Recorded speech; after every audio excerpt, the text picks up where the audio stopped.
Всем привет! Продолжаю свой рассказ о том, как в реальности происходит процедура получения убежища на примере Австрии, как одной из стран, которая стоит у истоков и, можно сказать, является законодателем стратегии приема беженцев в страны Евросоюза. Итак, как я уже рассказывал в прошлом ролике, мы оказались в довольно странной ситуации. Нас выкинули из лагеря беженцев Трейскирхен и не пускают вовнутрь. На просьбы отдать хотя бы наши вещи охрана не реагирует. Требование вызвать кого-нибудь из руководящего состава тоже не возымело успеха. Как, впрочем, и просьбы вообще разъяснить, что происходит. То есть в Трейскирхене считается нормальным явлением просто выкинуть вас без объяснений. Кстати, смею вас заверить, что ваше взаимодействие с различными органами в Австрии будет построено на недомолвках, недосказанностях и утаивании любой, даже самой безобидной информации со стороны властей этой страны по отношению к вашему делу. Подтверждение подобных действий с их стороны вы еще неоднократно увидите в моем повествовании. Итак, мы стоим на улице и тщетно пытаемся добиться хоть каких-нибудь объяснений, но охрана всеми способами показывает, что они нас не понимают, а начальства уже нет. Приходите типа завтра, когда все будут.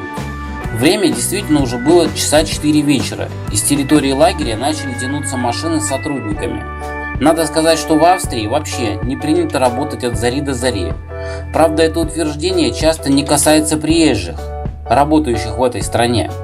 А так, часа в 4 вечера народ тут уже активненько завязывает с работой и валит домой. Главное не перетрудиться. Кстати, несмотря на определенный стереотип о высокой работоспособности и педантичности, который сложился у нас в России о немцах и австрийцах, имитация бурной деятельности тут есть. И поверьте, она в почете и процветает. Тут все всегда жутко заняты и загружены на первый взгляд. С тобой им всегда некогда заниматься, даже если это их прямая обязанность, и он сидит на этом месте специально для того, чтобы с тобой общаться и заниматься. Но если присмотреться повнимательней, то отвлеклись. Мы стояли на холоде уже, наверное, час.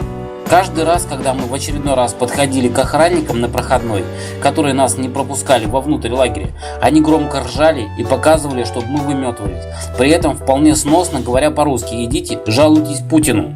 Кстати, хотелось бы, чтобы вы заострили свое внимание именно на этой фразе, так как, конечно, не так открыто впоследствии, но во всех ответах государственных органов в нашем деле чувствовался смысл, заложенный в этой фразе. И именно это побудило меня на создание роликов в YouTube, которые вы сейчас и смотрите. Разговаривая с различными народностями в нашем приключении, первое, что мы услышали о России, заключено вот в этих словах: Путин, почему-то Горбачев, богатая страна, водка, космос и коммунизм. Причем, несмотря на то, что Россия и русские – это уже совершенно другая страна и люди, нас четко отождествляют по сию пору с СССР и коммунистами. И это очень плохо в их сознании и заложено у них на подкорке. И все коммунисты на одно лицо. Потом при общении отношение меняется, конечно, но, как говорят у нас, встречают по одежке. Я отвлекся еще раз. Продолжаю. Через некоторое время на шум подошел какой-то сотрудник в салатовом жилете, который, приставив к нам одного из охранников в качестве сопровождающего, позволил в его присутствии подняться в нашу комнату, собрать свои вещи и чемоданы. Слава богу, хотя бы вещи отдали, так как в наше отсутствие их бы попросту разворовали. Ночевать нам пришлось на вокзале, так как у нас не было никаких документов, чтобы снять хотя бы номер в гостинице на ночь. На утро к открытию лагеря мы уже стояли у ворот Трейскирхена. Смена охраны уже была другая, и, естественно, никто никому ничего не передавал. Все объяснять и добиваться уже пришлось по-новому. Охранник, сидевший на проходной, отказывался понимать английский и вообще любые другие языки, кроме немецкого, или делал такой вид. А у нас на тот момент с немецким было очень туго. Он постоянно показывал на улицу, типа выметывайтесь, и даже не собирался с нами разговаривать. Мимо по улице проходил какой-то мужик кавказской внешности. Причем, вы знаете, это был как бы наш русский кавказец. Не пакистанец, не сириец, а из тех, к которым мы уже привыкли в России. Услышав русскую речь, он подошел к нам и поинтересовался на русском языке, что происходит. Он сказал, что знает немецкий и поможет донести до тугого охранника нашу мысль. Мы вкратце объяснили ему ситуацию, а он перевел все наши слова этому церберу у калитки. Только после его слов его величество охранник соизволил взять трубку телефона и позвонил куда-то.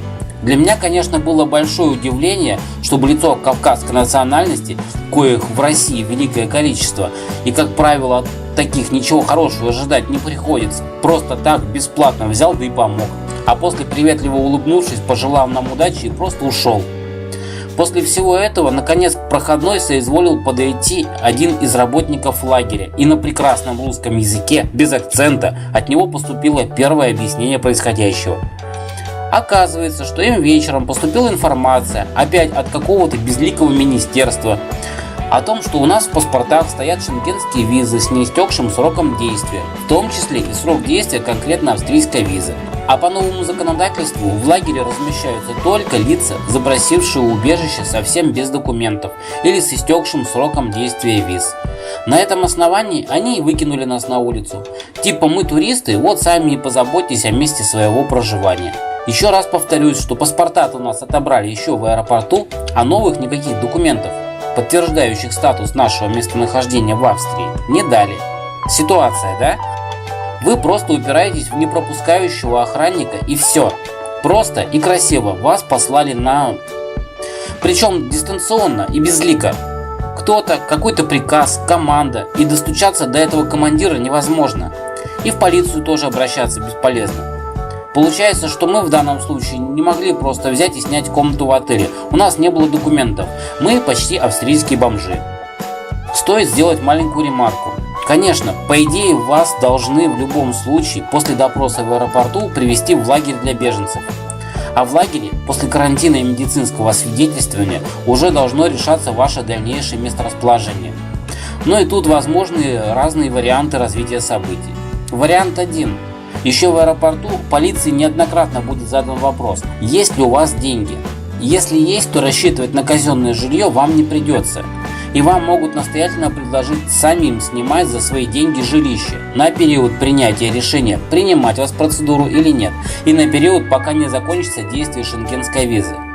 Вам, возможно, будет предложено какое-нибудь более дешевое жилье по сравнению с коммерческими ценами в отелях, но все равно это будет платно. Согласно австрийскому законодательству, ваше заявление о беженстве в течение срока действия вашей визы после принятия не будет иметь никаких движений. Законодательного подтверждения этому я не нашел, но поверьте, это факт. По крайней мере, эта информация поступила от этого русскоговорящего сотрудника лагеря, и он утверждал, что именно так все и происходит. Да и дальнейшее развитие событий только подтверждало это. Будут проходить недели ожидания, пока не закончится срок действия вашей визы, а возможно и дольше, пока принимается решение, что с вами делать дальше. И все это за ваш счет. Вы же официально пока находитесь в статусе туриста, и никто вам ничего не должен.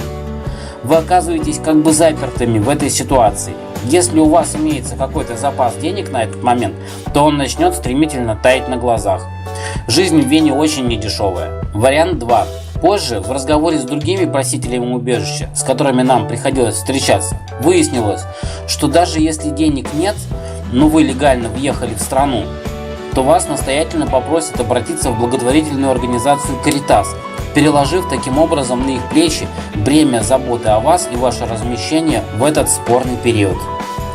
В случае вашего нелегального въезда на территорию Австрии, ожидание своей дальнейшей участи будет происходить, конечно же, однозначно в лагере. Вот что-то подобное мы и предполагали. А теперь вернемся к тому, что происходило с нами. Можно сказать, что это вариант 3. Так как в аэропорту мы уведомили полицию, что у нас денег очень мало и практически нет, и еще это был вечер субботы, Caritas был уже давно закрыт, и всем, кто нами занимался, явно хотелось развязаться со всем этим побыстрее и отправиться домой, то действия полиции были довольно предсказуемыми. Они отвезли нас в лагерь для беженцев. И вот это вышесказанное нам, собственно, и повествовал подошедший русскоговорящий сотрудник лагеря. Затем он нас пригласил следовать за собой, и мы со своими чемоданами и рюкзаками поперлись в один из дальних административных корпусов лагеря. Подойдя к подъезду строения, он нас проинформировал, что мы должны дождаться прихода какого-то сотрудника. Спустя полчаса к нам подошла девушка и наконец-то пригласила вовнутрь. В небольшой комнате стояло несколько столов, и рядом с ними были припаркованы профессиональные фотоаппараты на штативах. Нас сфотографировали, указали, где расписаться, и выдали 2 белых пластиковых карточки, похожие на кредитки. На карточках были напечатаны наши фотографии. Это был уже реальный документ, подтверждающий нашу личность и статус нахождения в Австрии. И вот только с этого момента статус нашего нахождения в этой стране сменился с туристического на статус просителя убежища, несмотря на то, что у нас были еще действующие визы в паспортах, которые, повторюсь, у нас забрали еще и в аэропорту. Вместе с картами и удостоверениями нам выдали вот эту инструкцию на русском языке, дающую общую информацию о процедуре предоставления политического убежища.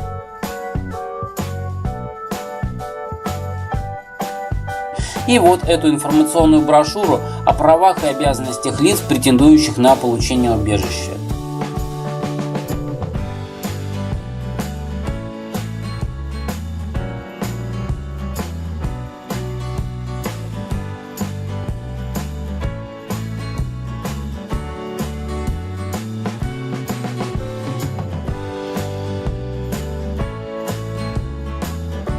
Вообще существует циркуляр, разъясняющий, какие этапы вам необходимо пройти в процедуре и какие документы вам должны давать на различных этапах вашего нахождения в этом деле. Этот циркуляр я выложу под видео, и вы сможете с ним ознакомиться. Не пугайтесь, что он на немецком языке. Вам достаточно выделить текст в документе, и переводчик сделает свое дело. Так что незнание языка тут не помеха. Или вообще пропустите документ через Google переводчик полностью и прочтите его на вашем родном языке. Вы все поймете, даже если это не будет немножечко коряво.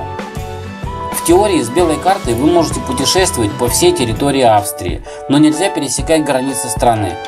По собственному опыту могу сказать, что от конкретной точки пребывания, в которой вы зарегистрированы, можно уехать дня на 3, и вам в принципе никто ничего не скажет.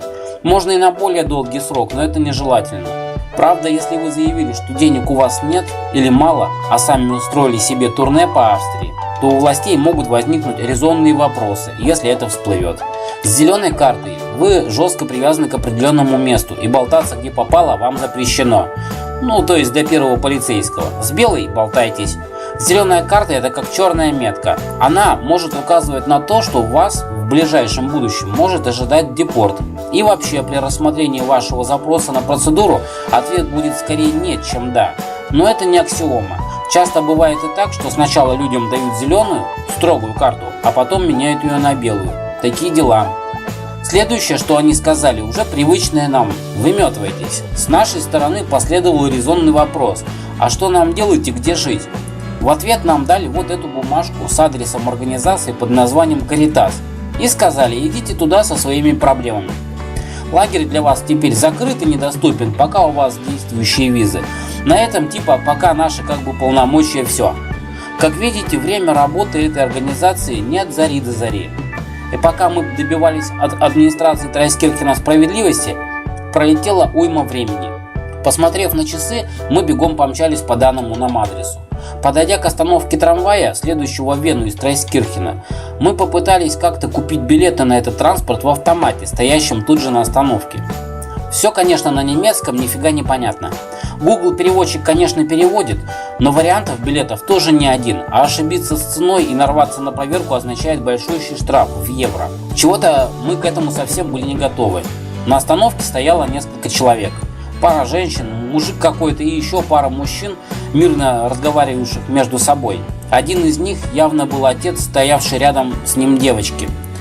Пытаясь попросить помощи на английском языке у стоявших людей, мы наткнулись на непонимание с их стороны. Подойдя к этим мужчинам и с вопросом на английском, мы услышали на русском: «Ребят, я вас и так понимаю». Мужчины оказались выходцами то ли из Таджикистана, то ли из Узбекистана, в общем, наш русский Кавказ, как мы его называем. Один из них поинтересовался, куда нам надо, затем подошел к автомату, ввел необходимую последовательность нажатий, и нам оставалось только платить билет. На этом все не закончилось. На нужной нам остановке этот человек вышел с нами из трамвая, в следующем автомате помог купить нам билет на местную электричку и популярно объяснил, куда и как идти. Это, конечно, было очень удивительно, но русские, которые не русские в Австрии, оказались добрыми и отзывчивыми людьми, готовыми безвозмездно прийти на помощь. Почему я такого отношения с их стороны никогда не видел в России? Прибыв по адресу, мы увидели обычное здание по соседству с каким-то учебным заведением, явно какой-то университет, так как у этого же входа стояло много студентов. Пройдя внутрь и следуя указателям, утыкаешься в стойку с администратором. Говорит администратор, как правило, на нескольких языках, но русский не знает. Объясняя причину своего прихода на английском, как получается, администратор пригласил в зал ожидания. Спустя где-то полчаса к нам подошла девушка и на английском сказала: «Ждите, мы ищем переводчика». Еще где-то через полчаса нашлась переводчица из этого ближайшего университета. Явно русская, так как говорила без акцента. В общем, тут мы уже достаточно свободно объяснили всю нашу ситуацию. И описав в заявлении все произошедшее с нами в лагере через этого переводчика, уже спустя 2 часа ожидания к нам подошла девушка и с улыбкой на лице сказала, что жилье нам найдено. Далее она проинструктировала нас, как и на чем доехать до следующей нашей точки пребывания, находящейся на Роберт Хармелингасс 7, и вручила билеты на трамвай, чтобы мы не тратились. Это место называется Хаус Амаду, дом временного жилья, который предоставляет Каритас. Вообще, эта благотворительная организация занимается помощью местным и таким вот, как мы, попавшим в непростую ситуацию. Как мы поняли, если в России есть всякие там бюро и представители администрации, действующие от лица государства и направленные на решение каких-то задач социального характера, то в Австрии такие полномочия государство делегирует ряду некоммерческих благотворительных организаций, действующих также от лица государства, и в частности Каритас одна из них. Вот как раз под конец их рабочего дня с нами наконец как-то и определились, и у нас появилась надежда, что эту ночь мы будем ночевать как нормальные люди в кровати. С этими светлыми мыслями мы поехали на этот адрес. На этой замечательной ноте этот ролик, пожалуй, надо завершить. Продолжение рассказа о реалиях, происходивших с нами по мере прохождения процедуры беженства в Австрии, я расскажу в следующих роликах. Подписывайтесь на канал, мне будет очень приятно. Ставьте лайки, всем пока.